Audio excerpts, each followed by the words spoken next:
So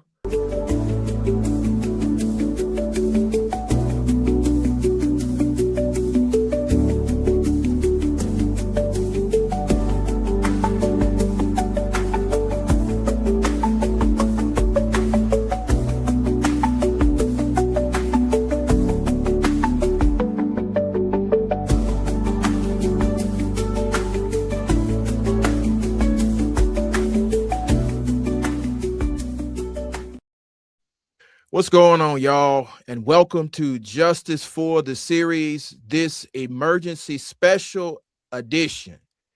And this really is an emergency.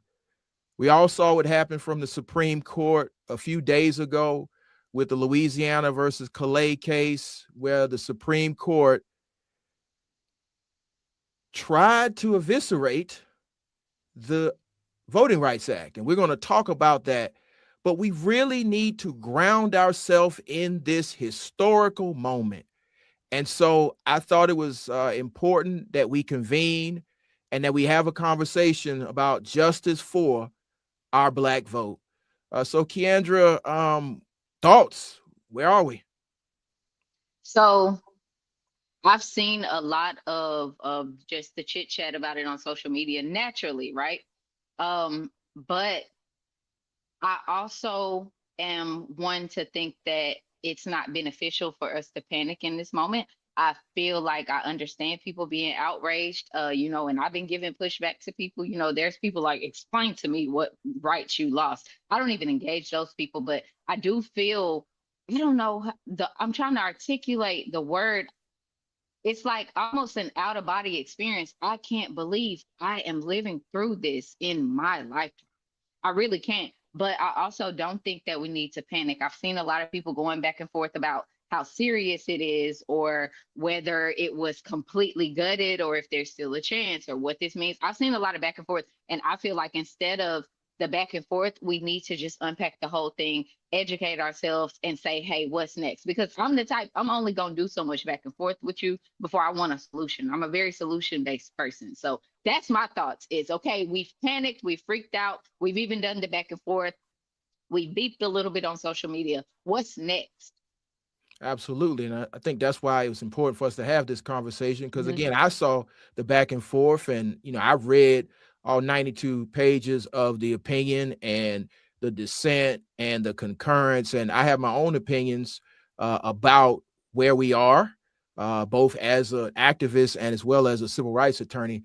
But I also have a special guest who's going to come join us in a few minutes. But without further ado, let's kick the show off. What do you want?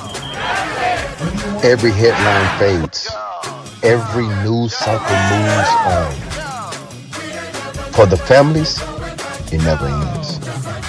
And the fight for accountability continues. This is not about clicks. This is not about controversy. This is about the truth. The names that deserves justice. We are reopening and examining the files and the facts. Nothing more, nothing less. We're going to ask questions that people dare to ask. Because justice delayed does not mean justice denied. Don't shoot! Don't shoot! Can't fail me. This is Justice for. Welcome back to Justice for the Series. This is Justice for Our Black Vote, and I couldn't think of any person better to sit down and have this real, frank, family conversation about where we are than my good brother, my frat brother, my brother in the struggle, Christopher Bruce, who is the local Black man, but in the daytime, he is an advocate for the ACLU of Georgia. So Chris, I'm excited to have this conversation with you. I think it's long overdue that you on the podcast. So tell the people a little bit about yourself before we kick it off. I think you might be muted. Man, it's good to see you, brother. Good to see you, Black Queen. Right, I'm three things, man. I'm a lawyer. I'm my own law firm, the Bruce Firm LLC. where we're specifically devoted on making sure that Black people in the community, your first run-in with the law will be your last. I'm a lobbyist, as you said, with the ACLU, working and doing everything that I can to protect your civil rights and civil liberties. And I'm a local Black man, meaning that I truly and wholeheartedly believe that our Atlanta Falcons are going to win a Super Bowl and our Atlanta Hawks are going to come back after that devastating loss. Now, I'll tell you why. I'll tell you, don't. Man, It takes the faith of a Falcons fan, the faith of a Falcons fan to do this type of work. Okay? You got to keep the faith. That's it. That's more than the faith of a mustard seed, the faith of a Falcons fan to make this stuff happen. So happy to be with y'all. Great intro. And love everything that you're doing. This is really shaping and educating the people, which is exactly what needs to be done. So thank y'all. I appreciate you. And so we all know we woke up earlier this week and saw our phone go off and saw that there was a case decided by the United States Supreme Court.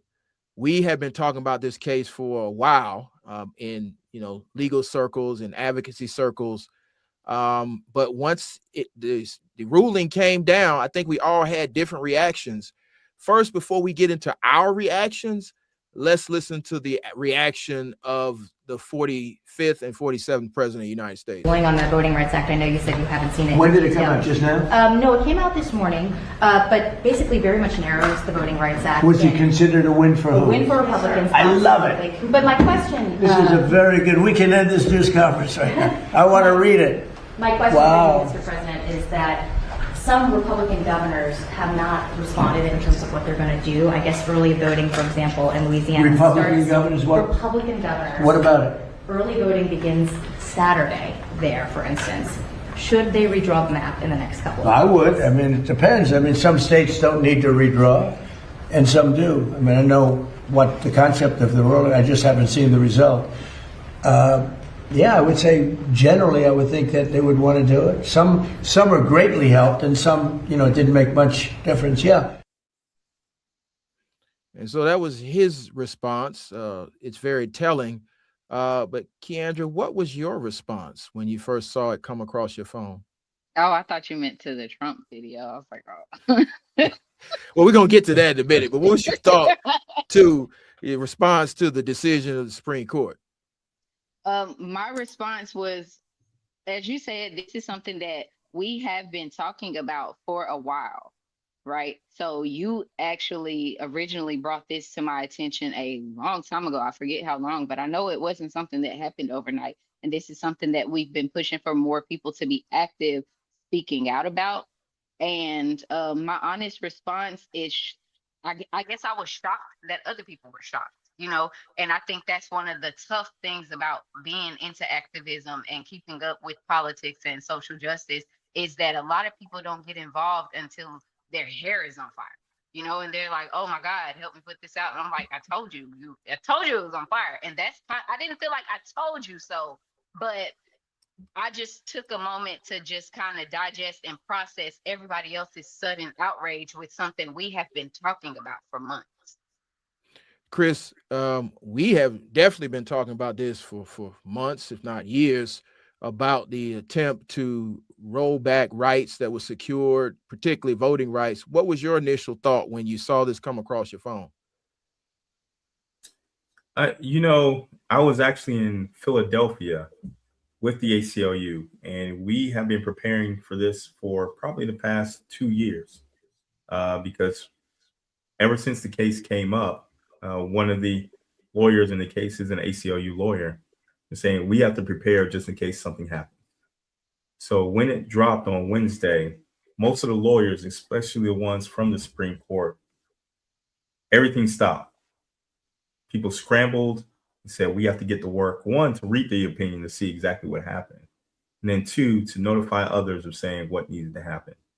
But I knew up front, because it wasn't an if, it was a when, they were going to take away our voting rights. So I'm not going to lie.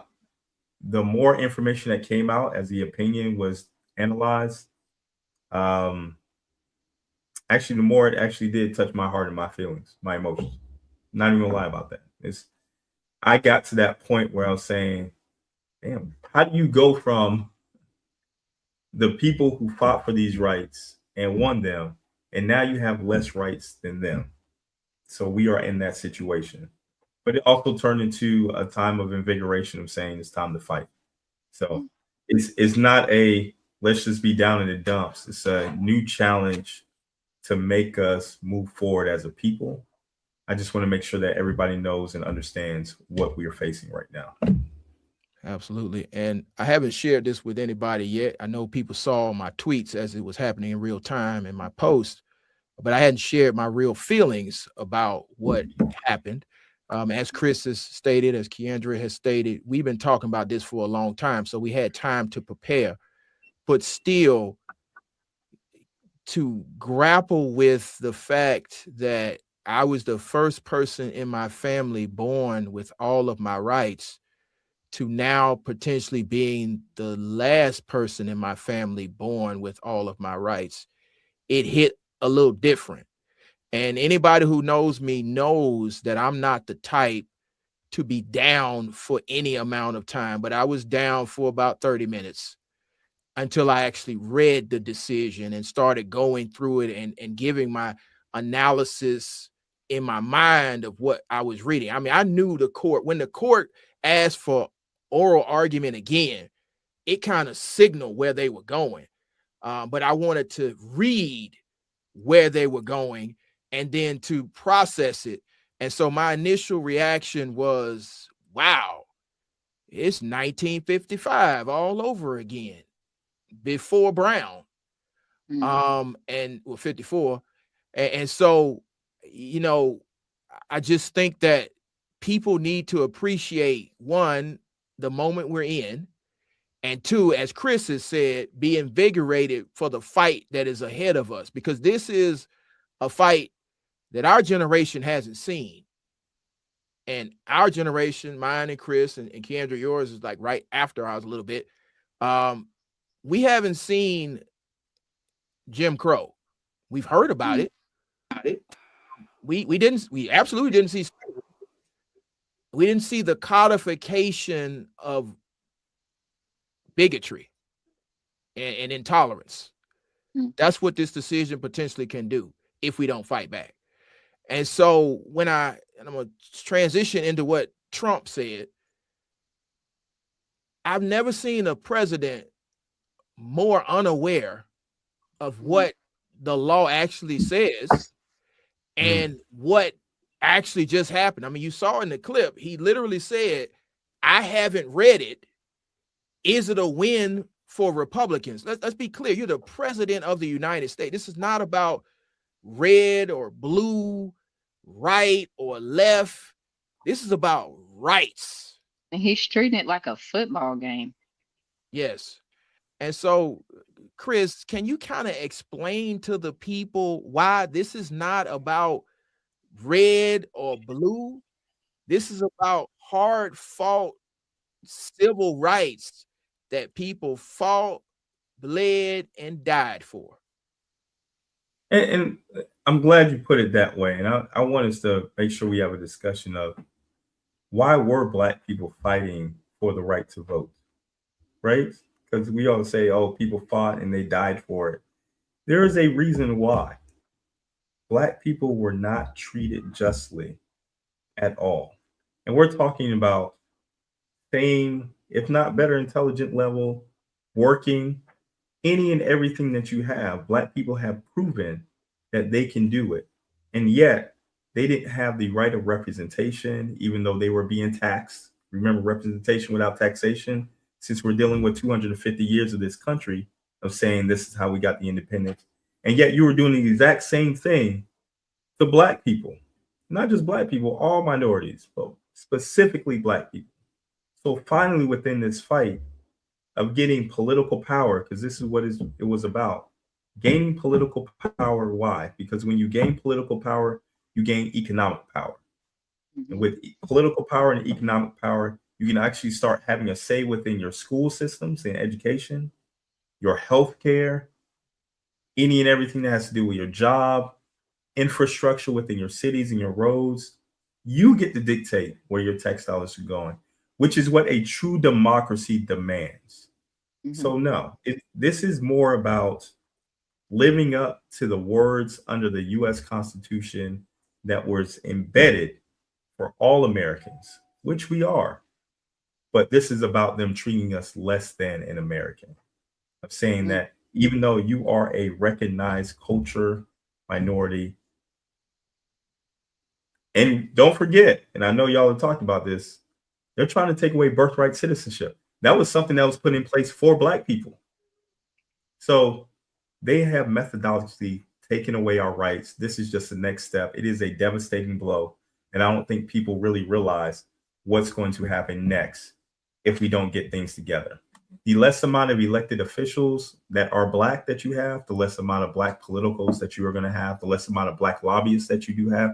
We already don't have it, many Black lobbyists in the first place, which means the less amount of time and influence that you have for Black dollars to flow in Black communities. This is just the beginning. So yeah, chime in, please. Yeah. Go ahead. Go ahead. Your So thought. what I wanted to just kind of level set for people, because I know there's gonna be people in the comments and say, "Oh, what about this?" I'm not arguing with y'all. What I'm saying is, in a country that is becoming more diverse by the minute, you are seeing the reversal of rights in a way that takes us to either the Gilded Age or slavery. Because when you take away the representation of a people, like we have the Congressional Black Caucus, which will be cut in half, you don't have that representation at the table to make laws. You don't have a representative democracy, which is why we as Black people are saying, as you celebrate your 250th anniversary, we are reminded of the words of a great Negro scholar, Frederick Douglass, who said, "What is the 4th of July to a person that has no voting rights? What is liberty and justice for all when your voice is being muted?" And let's be clear, what the president of the United States was cheering was the removal of the voice of Black people in the South. Mm-hmm. We all know that a majority of the Black people in this country live in the South. We have states like Mississippi where you're almost 40%, Georgia 33%, Alabama 30%, South Carolina 20%. You have large representative groups of African Americans, but if we redistrict in Louisiana, you only have one district in Louisiana with one African American potential representative. In Mississippi, you could have 0. Alabama go back to 1. Georgia maybe 2. In a country that is almost 50%, that's not representative. So I wanted to bring in a clarion voice who, as a constitutional scholar, as well as the 44th president of the United States, he gave voice to what's happening here. And I think we should listen to what he said. You know, he so apropos said that today's Supreme Court decision officially guts a key pillar of the voting rights, leaving legislators to gerrymander whichever way they felt and significantly dilute the power of African Americans. So, Keandra, what do you think the president, the former president of the United States, is saying here? I think that Obama is one of the voices that, even though he was a Democrat, I think that Obama is one of the voices that typically leans towards the better good for all, right? He did, I personally, I was young when he was in office, but I personally never saw him leaning so heavily into one sort of ideology that it significantly disenfranchised and negatively impacted another people, right? So I think that that's where Obama's coming from, is he strikes me, or he struck me as the type of person and the individual that really believes in the freedoms that were promised in this country, that really believe in, you know, what America in at its core is supposed to be, right? And I truly believe there are a lot of Democrats who, as flawed as the parties may be, I believe there are a lot of Democrats who believe that, and they are still fighting for that. So I believe what Obama was doing, and him and any other politician who's speaking up or former representative who's speaking up, I believe that they see our democracy eroding and they're speaking up. And I think that that's what Obama was saying, is that, hey, we're at a dangerous place in this democracy. Like, he was a former president, and he's saying, hey, you guys know it's not supposed to happen like this, right? You guys know this is a big problem. I think that he is a very trusted voice, and he's speaking out to let people know, like, hey, this is not normal. What this person is doing or what these people are doing, it's not normal and it's dangerous. Absolutely. And Chris, what do you think the former president is trying to articulate with his tweet? I'm glad you brought me into this, because I know President Obama has been criticized for staying out of these type of fights before. He's always said, as a statesman, I'm not the president, so I'm not going to interfere with the president. He stood up and he said something. And he said, hey, this has gone way too far. Black people, not just black people, like Keandre. Yeah, I'm glad you hit it on the nail like that. It wasn't just about Democrat or Republican. This is about our democracy as a whole. This is about, are we living up to the ideals that are set forth in the United States Constitution? And he's saying we have gotten to a point that we're not. So him speaking out as a voice of reason and a call into society and civilization of saying, this is where we are right now, and it can only get worse, especially for Black people. I hope he continues this and he helps guide, because, again, Democrat, Republican, whatever, I want the country to move forward best way possible. But if he is that voice of reason and people are going to follow him, then let it be. And let's continue on with educating, equipping, and empowering the people to take back their country. Absolutely. And with that, let's kind of transition into the actual decision, because I think a lot of people don't fully understand, one, what the case was actually about, and then two, what the majority decision said, as well as the dissent and the concurrence. So the Can case. I ask you something? Yes. I'm sorry, I don't mean to cut you off, but I know you two are, I've been meaning to jump in and ask this because you two are attorneys. And like you said, I read all 92 pages. As somebody with ADHD, I did not read all 92 pages. I'm just trusting your word, right? Okay. But I want to ask you if we can, I know we're going to break it down and get into, you know, the real meat of it, but if we can just give maybe, like, if I'm new to politics, right? I found out, hey, this affects me, but I've never heard of none of this before. How would you, Griggs, and how would you, Chris, if you had to give me like the Spark Notes version before we get into really breaking down and unpacking it, how would you explain it to me? Why should I be concerned? Well, I'll let Chris jump in first, and then I'll. Oh, I was about to say, man, bro, you read all 90. I didn't. Yeah, I read 90 pages. I did. So, I got ADHD too. Okay. So and basically, what you have is a dispute between the Black people in Louisiana and the government in Louisiana that was redrawing the congressional districts. Okay. And so in that dispute, the Black people were saying we deserve more representation based on the Voting Rights Act. And the government said we don't have to do this. And then the court stepped in and said y'all did. And so you had to carve out 2 majority districts in Louisiana. Okay. And so then the government sued. And they took it to the Supreme Court. Okay. And the Supreme Court basically said that strict scrutiny, which means any constitutional right that's being abridged, we have to use the highest test, which is strict scrutiny. And based on strict scrutiny and the use of race, there was not proof of a compelling government interest, and thus you lose those 2 majority districts, and we get to redraw the line. So what does that mean? That means the people of Louisiana, particularly the Black people, just lost their representation in Congress, which means that there's no representation. They're going to have taxation without representation. Okay. So in short, for the people in the back, The black people in Louisiana just lost their voice. Mm-hmm. Chris? Which is what it sounds like. Yeah, this is I'm going to use more Graves. I thought that was a great breakdown. Everything else, even still using legal terms, but still making it clear to people. This is let's be clear, because I want to make sure that people know specific words that happen. The Voting Rights Act was the piece of legislation that ended Jim Crow. Okay, if you do not have the protection of the law that ended Jim Crow, where are you?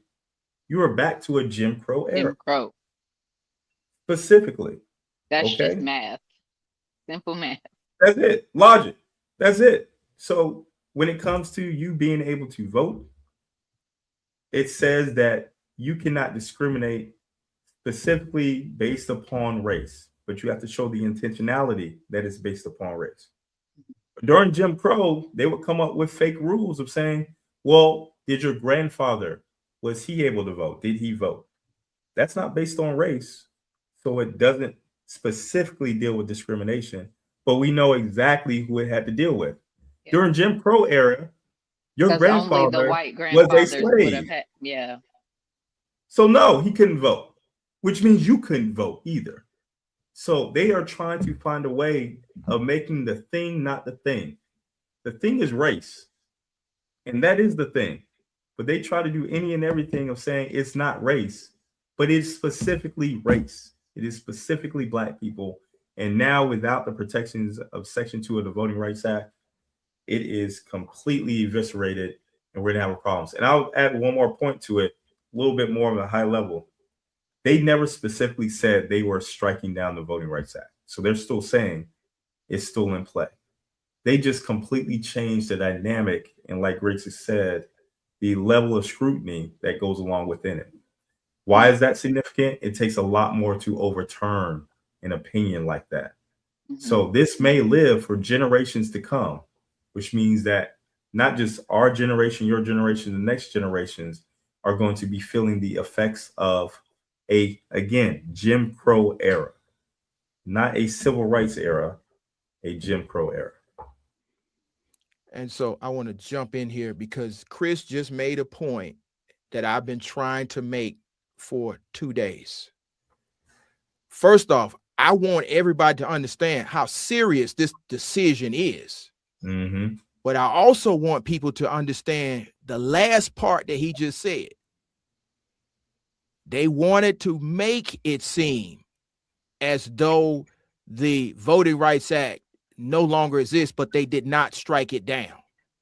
And so I think that's the important portion of this. And I want to pull up the screenshot of the language here. And it says here, this is in the majority opinion here. It says, and again, for folks that are not lawyers, this is how lawyers make a determination of how the court got its analysis and where it got to. So this is in what's called the syllabus. So if you went to school at any point, you understand you got the book and then you got the cliff notes. The syllabus is the cliff notes. The opinion is the book. So we can go back to that first slide. It says this interpretation does not require abandonment of the framework for evaluating Section 2 claims that the court established in Thornburg versus Jingles. That's an important 40-year-old case on Section 2 jurisprudence. The court need only update the framework so it aligns with the statutory text and reflects the important developments since the court decided Jingles 40 years ago.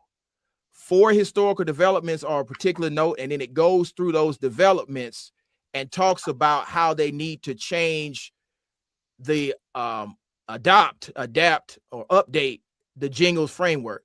Now, if we can go to the other clip, it says, in the Allen decision, and I've been arguing this for a minute, the Allen decision is the decision that came down from Alabama, 2023, which is 3 years ago, that said Alabama could carve out a new supermajority district, which is now Terry Sewell's district.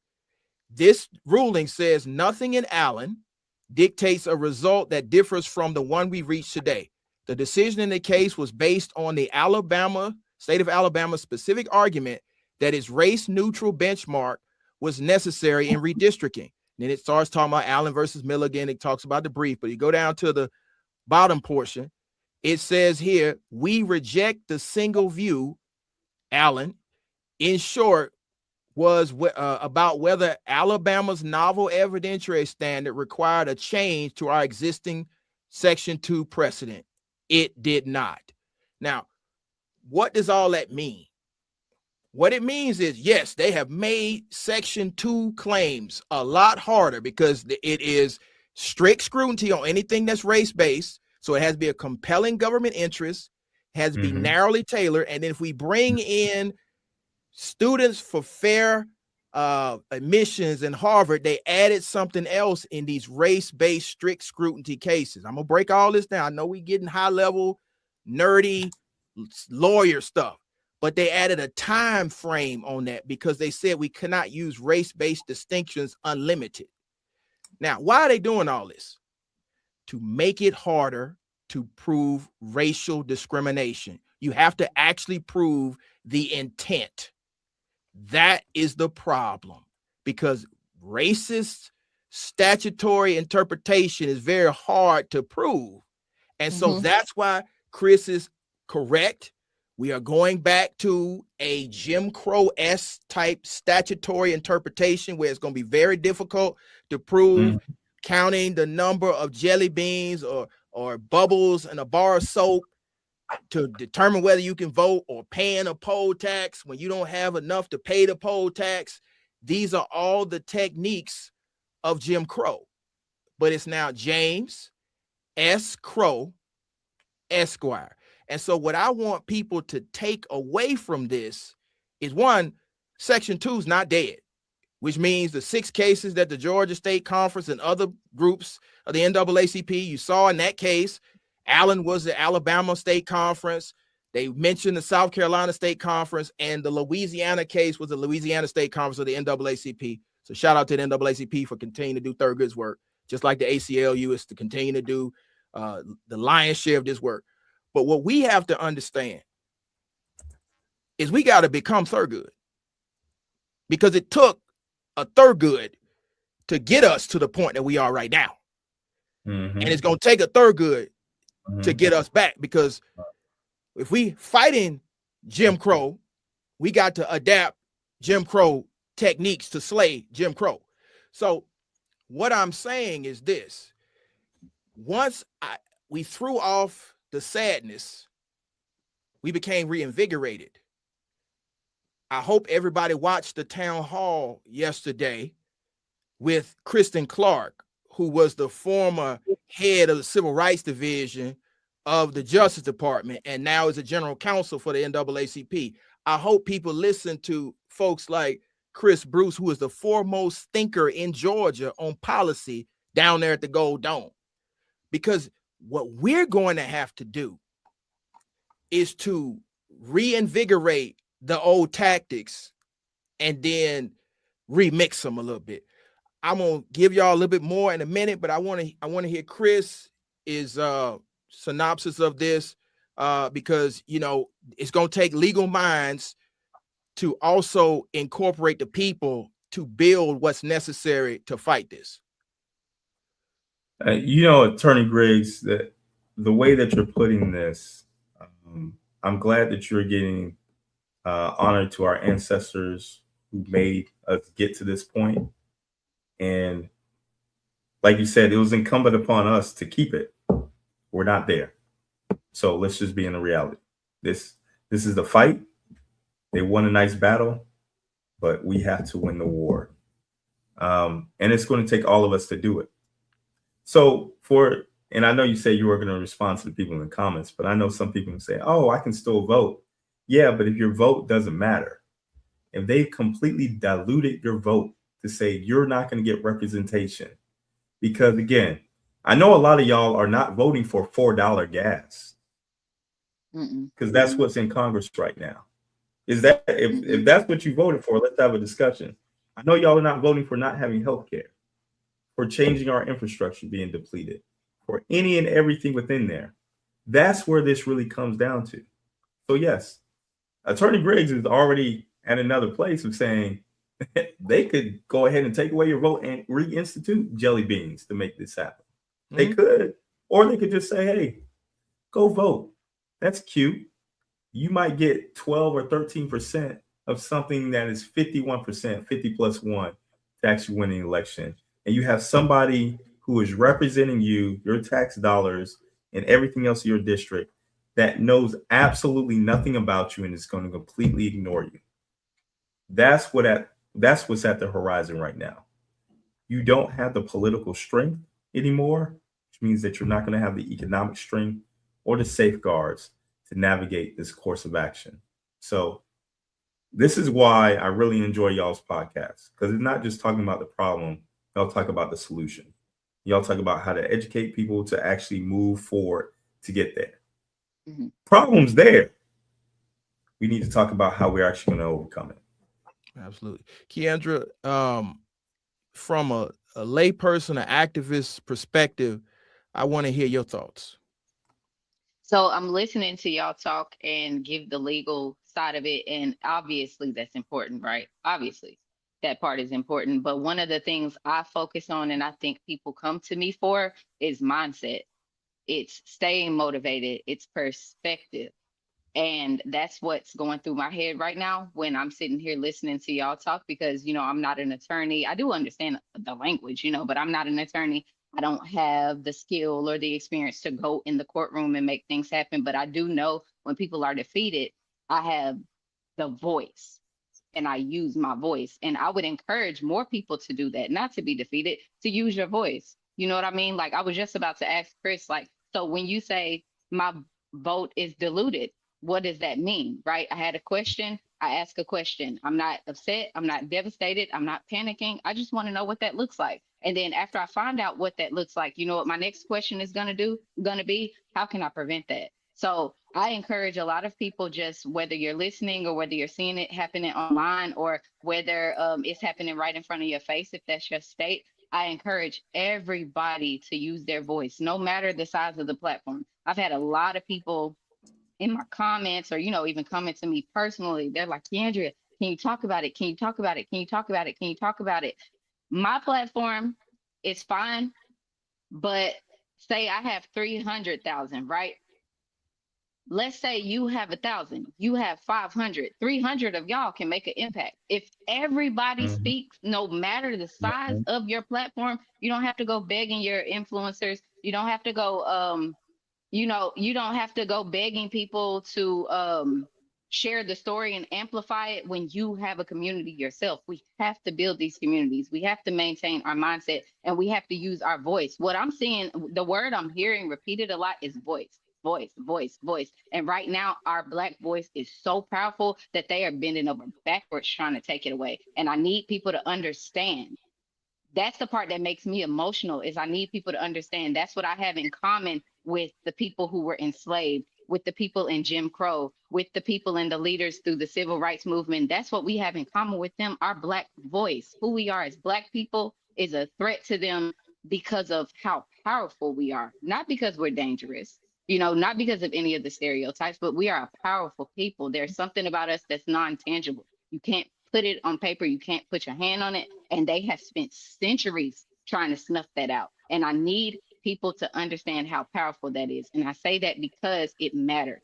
It matters whether it's your voice, whether it's your vote, or whether it's your online presence, whether it's you talking to your family, talking to people in the community, or just showing up to the polls to do what you can do. Our voice matters, and it has not been erased because, like I said, it's non-tangible.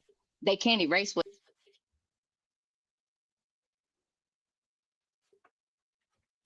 Yeah, I'm not sure what happened, but she was go. That's what happens on the internet when you're speaking. I know, right? They tried to mute you. It could have been. Y'all hear me now? We will not be silent. I was on a We will road not be through it. silent. I will not be silent. Will not be silent. Go ahead, though. Devil busy. That's crazy. Right when I'm saying they can't silence us. That's some shit. That's so funny. Man. But I was saying our voice matters. It's so powerful that they have spent centuries trying to erase it, and they cannot erase us. And I need our people to understand that and continue to stay motivated. Absolutely. And one thing I was taking from both of y'all is this, and I guess I just kept hearing the voice of our ancestors. One in particular, I mean, before I get this comment out, I think we should hear directly from that ancestor, John Lewis. For the right to vote. Some gave a little blood and others lost their lives. I believe that we should make it simple and convenient for all of our citizens to be part of the democratic process. It should not matter whether you're black or white, Latino, Asian American, or Native American. We should be able to participate in the democratic process. On March 7, 1965, I gave a little blood on the Edmund Pettus Bridge for the right to vote. And then I heard another young man from Atlanta, Georgia, that I think we might need to hear from right now. Can we hear from that young man? Words of the founding fathers. We hold these truths to be self-evident, that all men are created equal, that they are endowed by their Creator with certain inalienable rights, that among these are life, liberty, and the pursuit of happiness. We must decide whether those words will be firmly etched into the structure of our nation, or whether we will allow our nation to be relegated to a second-rate power in the world with no moral voice. We must decide next Tuesday whether America will take the high road of justice and peace and compassion for the poor and underprivileged, or whether this nation will tread the low road of man's inhumanity to man, of injustice, of short-sightedness. And each of us has a moral responsibility, if we are of voting age and if we are registered, to participate in that decision. I come here to urge every person under the sound of my voice to go to the polls on the 3rd of November and vote your convictions. Now, I know you're intelligent people, and I don't need to tell you who you should vote for. I don't have any fear about that. You know who to vote for.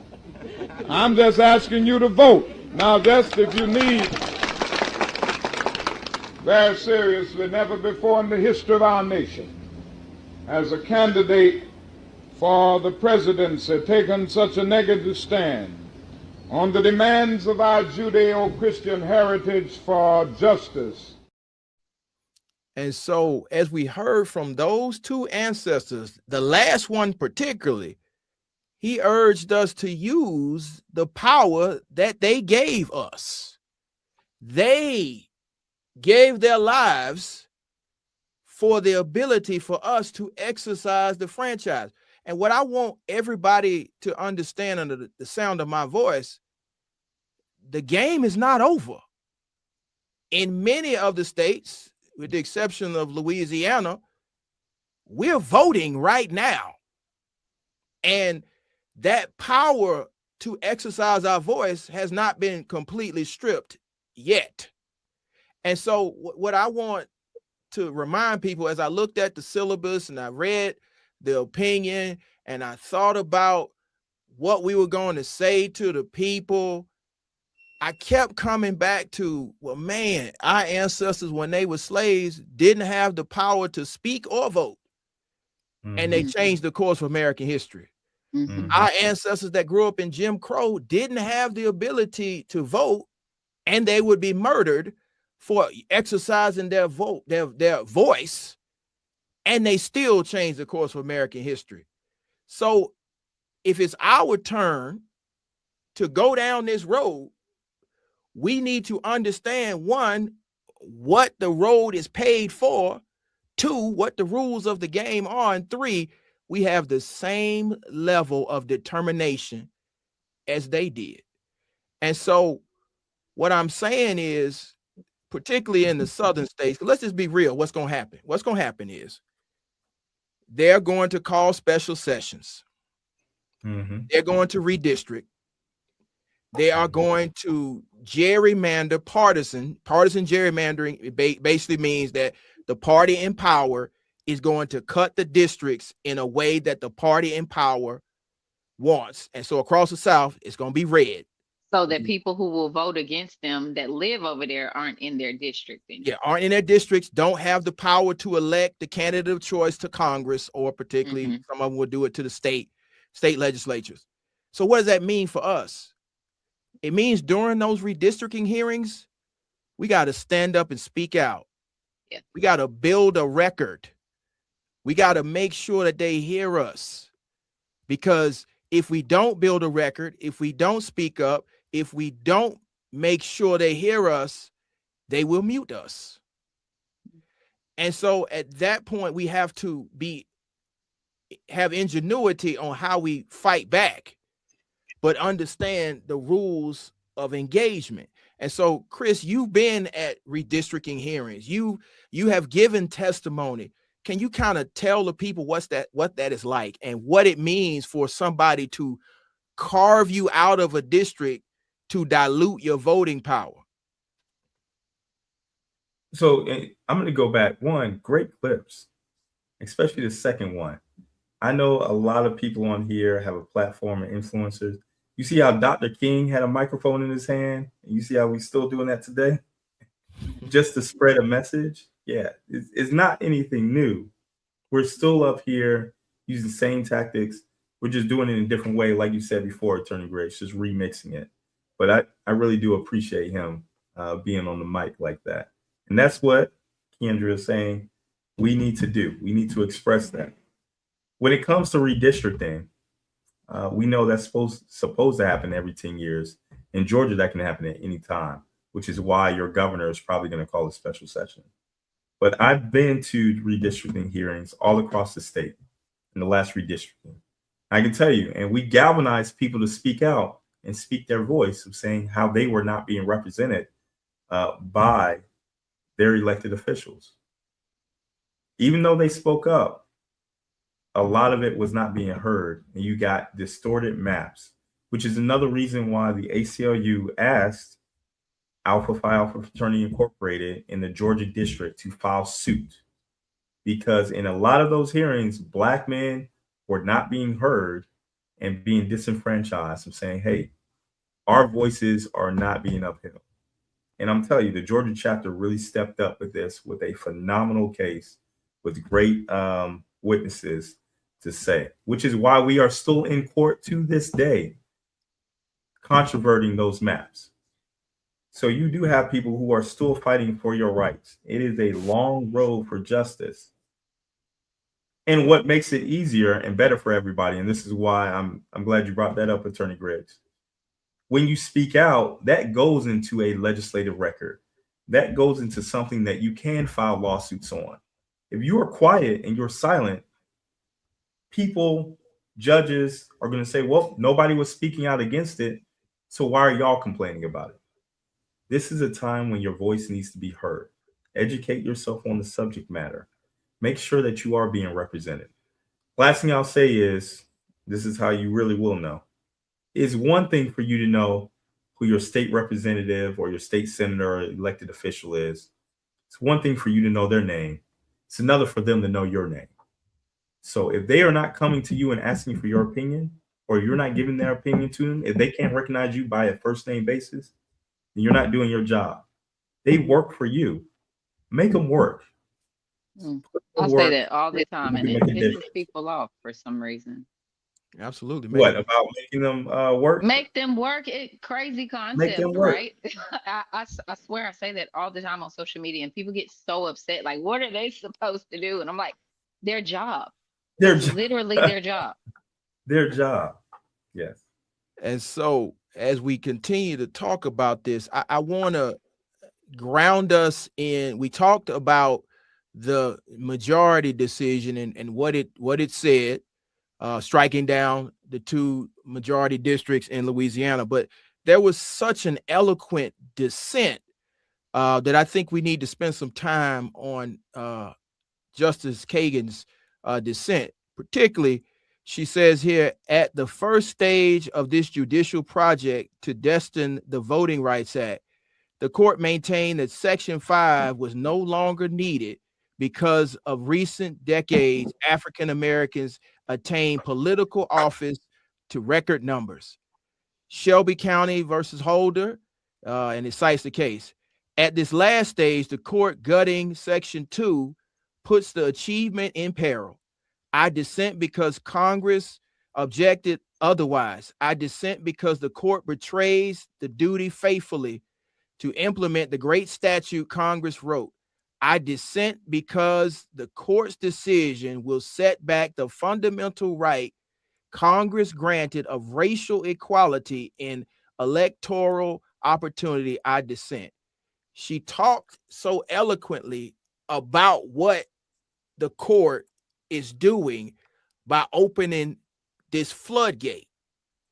But then let's also talk about the response that she saw coming. The response was, oh, if they struck down Louisiana's districts, then in Tennessee, the governor said, well, we should call a special session to strike down the majority district in Memphis. And then in Alabama, the governor said, well, maybe we should call a special session. In Florida, the governor actually did call a special session, and they are in the process of striking down the district in Florida. And in Louisiana, in the most undemocratic way ever, in the middle of an election, the governor is in the process of ending the primary election and ordering redistricting. That's the level that we're at right now. That's where we are historically. We're in a time where people will attempt to stop folks from voting as they're voting. And that brings us to a tweet that I have to put up. And it's the tweet from Greg Bluestein of the AJC from our own governor. And I want y'all to read this. It says, just in, Governor Kemp won't cancel Georgia's May 19th primary or rush to impose new political maps for this year's election. But Kemp also signaled to the AJC that he could still call lawmakers back to Atlanta this year to redraw boundaries for 2028. Now, in Georgia, that's where we are. We are at the point where certain political figures who, let's be clear, he won't be governor in 2028. So he shouldn't be worried about what's going to happen in 2028. But certain governors are considering stopping folks from voting, literally disenfranchising people, because a lot of people in the comments, oh, what rights are you really losing? People are having their votes not counted in Louisiana. Mm-hmm. Georgia is considering not counting votes. There have been 157,000 Georgians that have voted in this primary election. There was a consideration, and there is a strong push on social media by certain people in MAGA. Right wing, the same folks that was running around here talking about election integrity and election security and count all that stuff, are saying we should stop people from voting. These same people. Now, rules for thee, but not rules for me. So that's why it's important that we single out the justices that thought this was a good idea. Because who are these people? And I'm Justice glad you Roberts. said it. I'm glad you said it, because I want to get into this. I've been waiting on this portion of the podcast because I like to put a name to it. Justice Thomas, Justice Gorsuch, Justice Amy Coney Barrett, and of course, Justice Kavanaugh. Those are the 6 people that thought it was a good idea to strike down the 2 districts in Louisiana and open the floodgates to what's happening across the South. Chris, kind of talk about how extremely harmful it is to cancel an election to redistrict. It's almost unfathomable, right? Like it gets to a point where you're saying, hey guys, this is beyond ethics, morality. This is downright evil. Like, what are you doing? If you are already voting, you already voted for somebody. You can't just call timeout saying, guys, that was fun. I'm glad you went out and spent your time to go vote. We're going to do this over again. You may not know who you're voting for anymore because we're going to redraw the maps. You may not know the district. You may not know even the people who are running anymore because we're automatically going to implement it again. Again, your voice is not going to be heard through this type of situation when these things happen. That's why we do have to work harder. That's why we do have to be stronger when it comes to it. Because like I said, it may be harder, but it's not over. But no, I don't think there's been a time in American history. In fact, you have case law that specifically says, no, you cannot interrupt an ongoing election. And I give it to them. They're like, we don't care what the case law says. We're going to do it anyway. That is something that, I don't know, I would say evil is very creative. Let me put it that way. Like you said before, the rules are for them, not me. Not what I try to do. When it benefits me, that is just fine. So all these other states, these governors, anybody who's calling for a special session, and again, I don't care if it's a Democrat or Republican, it's not right. This is not the way a democracy should work. And we are in a nuclear arms race. I want people to come out with a bigger picture for this too. This case was argued over a year ago. This should have came out last summer. It did not. So people expected the case, the ruling, to come out this upcoming summer in 2026. It didn't. It came out right now. It came out right when primary was voting, at the last moment in time that you can actually deal with redistricting. That's on purpose. Remember, your United States Supreme Court is not supposed to be political, and yet this is the most political move they could have ever made.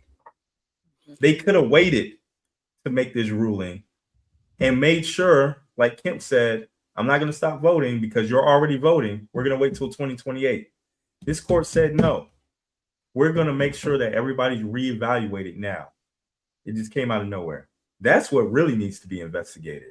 Why did they drop the ruling at this time when they normally do not do things like that? And before we read my mind. Before we shift there, because I know Keandra's got a question, but what's the name of the case? Because we always run into this when we file actions in federal court during the course of an election. What's the name of that case that the Supreme Court has said we will not address elections so close to an election? What's the name of that case? And I was just about to ask you, Griggs. I think I know. Those type of cases. And the FBI is not supposed to investigate people so close to elections, which we know that's exactly the notion they did with Hillary Clinton, trying to kill her chances of becoming president. Yeah. What's the name of that case? Now you got me. I'm gonna have to pull it. Go ahead and ask the question, Keandra. Oh, my question was, I'm listening to him talking. Chris, you just read my mind, really, is why. That's what I'm wanting to know. Why? What do these people get out of it? And I think, for one, it's important. It's so important that we put a face to who these people are, because I know a lot of people think of like the Supreme Court almost like Big Brother, this just big entity, right? No, this is a select group of people, and we need to figure out why they're operating the way they're operating. Like you said, it's not unbiased. It's very clearly biased. And so that's my question, is what are they getting out of it? Biased and political. Very biased and very political. And I'm not saying there's nobody asking these questions. I feel like somebody should, as you said, be investigating this. I feel like we should formally be looking into why this is happening this way. Yeah, I mean, I completely agree with you that we should. And I think that everything in me says that we need to put a name to this. And so I can't find the case right now, but I know for a fact there is a ruling from the Supreme Court that says that federal courts cannot address an election controversy close to an election. I'll update that in the comments once we get done with the live stream. But what I want people to fully understand is what Chris has said. For the most part, in the history of Supreme Court jurisprudence, it's always tried to remain out of the political thicket. That is an actual course denomination in constitutional law. It talks about the political thicket and goes over those cases because they don't want to get involved in politics. But because they're not supposed to, they're the judicial branch. Exactly. Yes, this is supposed to be completely fair. This particular ruling, because of the timing, has now thrown a wrench into primary and potentially the midterms intentionally, because we all understand which way this particular political conversation is going. But the good part about all of this, whether it's the judicial branch, the executive branch, legislative branch, there's a fourth co-equal branch that we don't ever talk about. The people. The people have the ability to stop this. It's just like I said, and Chris just said it, during the redistricting hearings, you can give testimony. Matter of fact, last night on the town hall, that's one of the recommendations of the general counsel, to give testimony at the hearings. It's not just to convince the lawmakers, because I think they've already made up their mind. It's to build the record. Because again, what did I say before? I said that Section 2 is not completely gutted. There's a higher standard, but if you build the record, we can get back to the Supreme Court with actual proof of a discriminatory intent, because these folk, one thing I give these folk credit for right now, they're telling you exactly what they're trying to do and why they're trying to do it. So get them on the record and get them to tell it. So go ahead.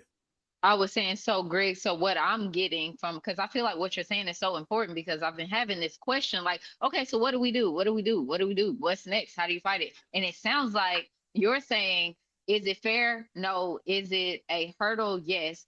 But we can fight it by being more strategic in the way that we operate in general. Absolutely. Right. So it's going to be harder to prove, but we have to start thinking 10 steps ahead and making sure we have that documentation when it is happening. Right. So what I would also say, there it is Purcell versus Gonzalez. It is the Purcell principle. You're welcome. The Supreme Court. Thank you. The Supreme Court has said that it will not allow federal courts to intervene in an election issue close to an election. This is one of the reasons why during the 2016 election, they would not get involved in the situation that was going on with the Justice Department because it was too close to an election. But back to my overall point. The point was that since we are building these cases, I want you to remember a case. Remember Brown. But also remember Brown was 4 different cases combined. One thing that Thurgood, through the principle that Charles Hamilton Houston did to take down separate but equal, was to build cases to take the principle down. In this particular case, the principle is not dead. And so if we can provide proof of the discriminatory intent of legislatures, and I'll be honest with you, some of these legislatures in the South are dumb enough to put it in the record. So I believe it. Put it in the record. I was thinking that too. The second thing, and I hope you guys watched Madam General Counsel. She is one of the most prolific civil rights lawyers of this generation. She also said there's another route, and I want to remind people that the Constitution is very much alive. The 10th Amendment to the Constitution says all powers not expressly given to the federal government are reserved for the states. Let's just say, for sake of argument, and I will continue to say this, that the Voting Rights Act has not been gutted. It's on life support, but it's not dead. But many of the states have Voting Rights Act, and Georgia just introduced one. We didn't get it passed, but we introduced one. If we pass state level Voting Rights Act, you can remove the case from federal court and bring it in state court, where you can, we learned this first year law school. The United States Constitution is the floor of rights. Yep. States can build on that floor. So if your state has a Voting Rights Act, sue in state court. If your state does not have a Voting Rights Act, go down to the legislature and Push to pass one. demand that it should be passage of a state Voting Rights Act. Mm. And I have not finally, seen anybody else say that. well, Kristen Clark said it last night at the town hall, and I agree with her. And last but certainly not least, vote. Vote, vote, and vote. Now, there was a certain individual in Georgia who I'm going to put on full display because, you know, Georgia's the birthplace of civil rights. And any black person that would have the audacity to try to attack voting rights should be put on blast. So I'm going to put his tweet up. This is C.J. Pearson. He says he's a lifelong Georgian. And he says that there's no justifiable reason for every state in the South to be making moves to redraw their maps while we sit on our hands. It's embarrassing. Now, Mr. Pearson is a young man. He's in his 20s, so I guess he ain't been around long enough to understand what state he's really in. So put the tweet back up. I was reading it. I saw you close to the camera. That fine print. I said to him, it's striking that the same voices who constantly call for respect for the rule of law and claim voters are focused on election integrity are now advocating for elections to be halted across southern states. I also said to this man, it's embarrassing for, as a black man, a black Georgian, you are advocating for disenfranchisement of millions of African Americans in this state, in a state that was the birthplace of Dr. King and John Lewis. This was John Lewis's home. His birth was in Troy, but his home was in Georgia. So for Mr. Pearson, I just want to say this on my platform. You're welcome to come on my platform anytime you want, so you can be educated on what civil rights really looks like in this state, because we're not disenfranchising anybody. And even Brian Kemp understands that it would be the end of his political career if he halted an election in the state of Georgia to disenfranchise 3.3 million black people. So I just want everybody to understand something. We're in a state of emergency, but we are not powerless.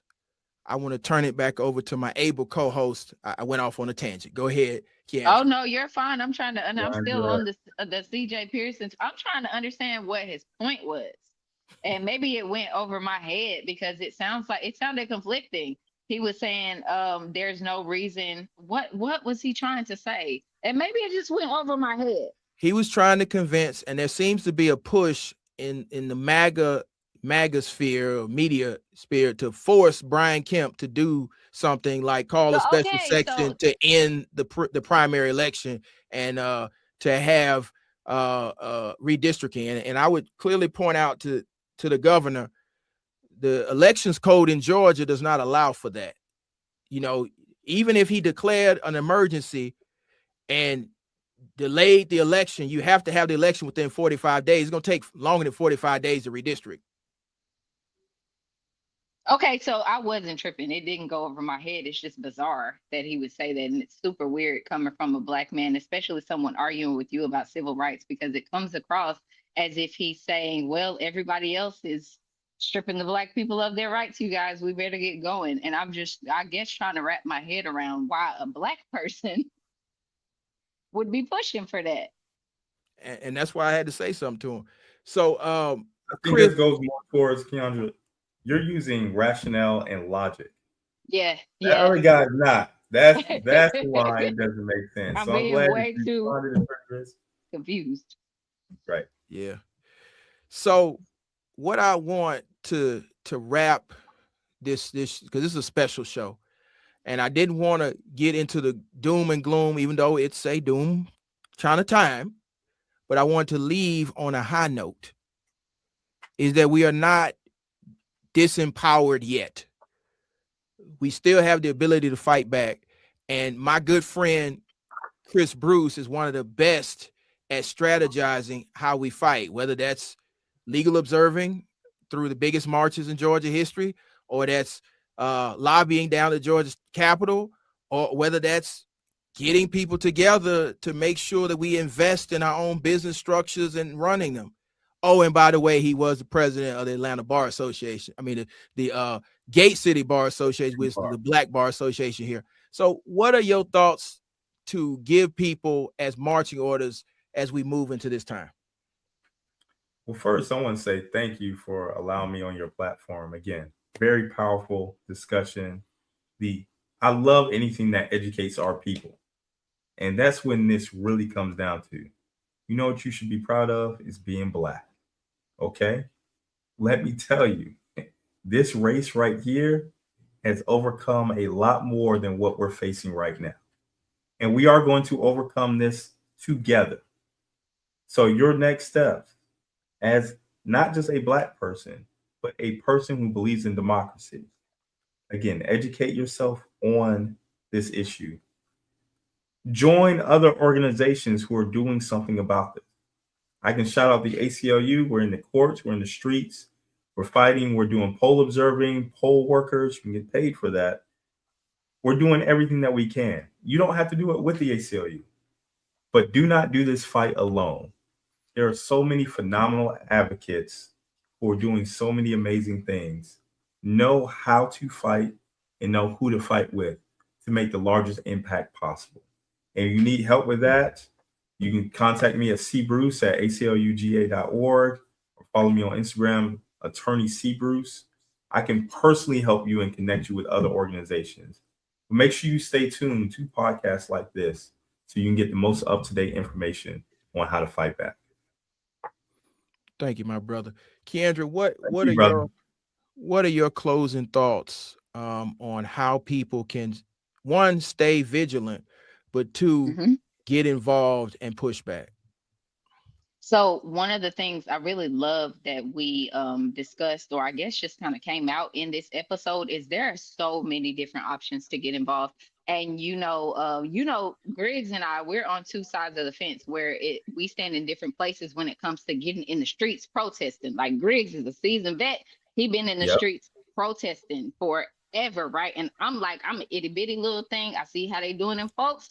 I don't know. I don't feel like I'm a foot soldier. I'm not going out to the protest. That's just where I stand at. I feel like my talents are better served somewhere else. I've seen you at protests before. She's been at protests. You've seen me at events. You've seen me at events, and I only stay for so long if it's a protest. And I said all that to say because there are a lot of people who genuinely fear for their safety right now.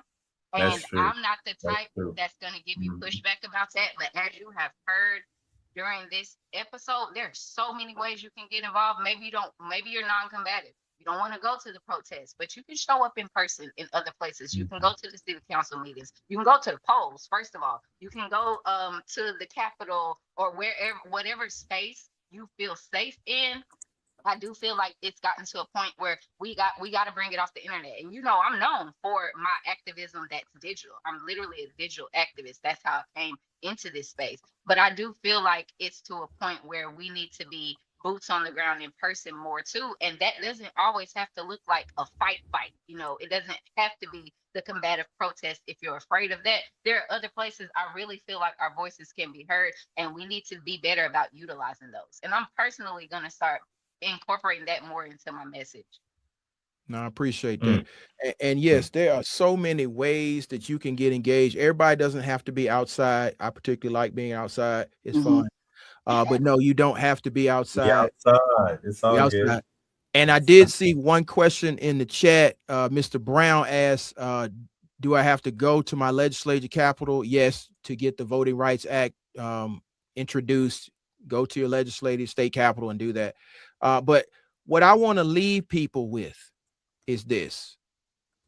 This is the 2-minute warning. The Louisiana case was a 2-minute warning. We are in the final stages of them trying to roll us back to either 1950 or 1850. And we have to make the decision whether we are going to be Frederick Douglass, Thurgood, Fannie Lou Hamer, Ella Baker, Dr. King, Coretta Scott King, recently transitioned brother, Reverend Jesse Jackson. We have to make that decision on what we're going to do. And I think that this particular generation is better equipped than they were. We are literally having a town hall meeting on the internet right now where we're giving marching orders. This would have been a mass meeting in Dexter Avenue Baptist Church in Montgomery. But what I want you to understand is there are different ways to attack this. You can organize people to go vote. You can organize people to go lobby. You can organize people to write legislation. You can organize people to file lawsuits and be plaintiffs. Some of you can decide to go to law school and become civil rights attorneys, because let's be clear, the only reason we have Black attorneys is civil rights attorneys. And so what we need to do as Black people and as people of good conscience that are allied with Black people, we need to understand that the Black people are the canary in the coal mine. When they come for our rights, they coming for everybody's rights. It's a trickle down. And if they will take your voice, which is your vote, they will then take your life and make it seem like you appreciated it or you asked for it.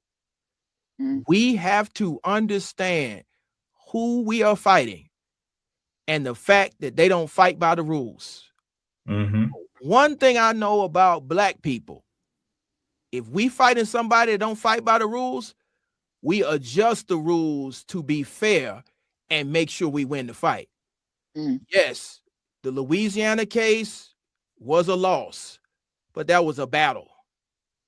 We will not lose the war. I understand that many of us come from ancestors who came off the Middle Passage. They never seen this land before, but they dreamed of you being their wildest dream. This is that time. I mean, I can't think of anything more pressing than us losing the right to vote, us losing the ability to have our voice heard, us losing the ability to have a legislative Black caucus that stands up for Black people. I mean, we literally talking about what happened after Reconstruction. When Black people elected 33 state representatives that were never seated in Georgia, and then our voting rights got taken, and it took 100 years.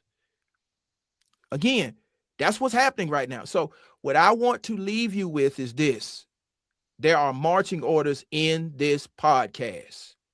What I want you to do is to like, share, and make sure that you get this to the people that need to hear it, that all hope is not lost, that we are not in a dark cloud where we just, oh, woe is me, we're going to give up, we don't know what to do. We've been here before. Let's act like it. And let's get prepared. If you are not connected with an organization, get connected with an organization. ACLU, NAACP, Black Voters Matter. There are so many others that are doing this work. Get connected and make sure that you understand the assignment. Because you don't want to be that person 100 years from now when your family members are looking back at this time when the new civil rights movement emerged and you was on the sidelines tweeting, talking about, oh, woe is me, I don't know what to do. Oh, all hope is lost. We just need to do something else. That's not in the cards. So on this emergency episode of Justice for Our Voting Rights, it's time for us to be about our voting rights. I love what Keandra said. I love what Chris said, but I'm going to leave you with this. There's one person who we haven't heard from in this podcast, and that's the person who signed the Voting Rights Act.